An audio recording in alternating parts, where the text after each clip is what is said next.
பிற்பகுதி அப்படின்றது December 5 March 11 2026 வந்து பார்த்தீங்கன்னா சிம்மராசி அன்பர்கள் உங்களுக்கு குரு பகவான் 11ஆம் பாவம் மிதுனத்தில் 11ஆம் பாவம் லாபஸ்தானத்தில் வக்ரகதி அடைகிறார்.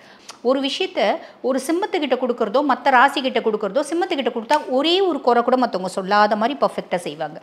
சிம்மம் நான் வந்து பாருங்கள் காலையிலேருந்து ராத்திரி வரைக்கும் உழைக்கிறேன். சிம்மம் உழைக்கிறதுக்கு கஷ்டப்பட மாட்டாங்க. ஆளுமையான பர்சனாலிட்டி, நடிக்க தெரியாது, எது வந்தாலும் டேரெக்டாக பேசக்கூடியவங்க, அந்த தைரியமும் தன்னம்பிக்கையும் உண்டு.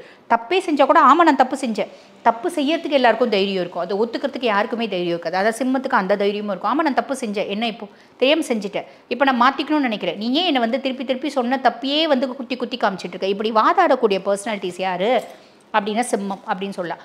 எந்த பிரச்சனைனாலும் நம்ம மனசில் போட்டு குழப்பாமல் அதாவது அந்தந்த இடத்துலையே விட்டுட்டு நம்ம வந்துட்டோம் அப்படின்னா நம்மளுக்கு பிரச்சனையே கம்மிங்க.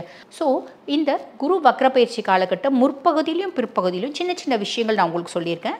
அந்த சின்ன விஷயங்களில் காஷியஸாக இருக்கீங்க அப்படின்னா மட்டும் போதுமானது. இந்த குரு வக்ர பயிற்சி காலகட்டம் உங்களுக்கு நல்லது நடக்கும், நல்லது மட்டுமே நடக்கும்.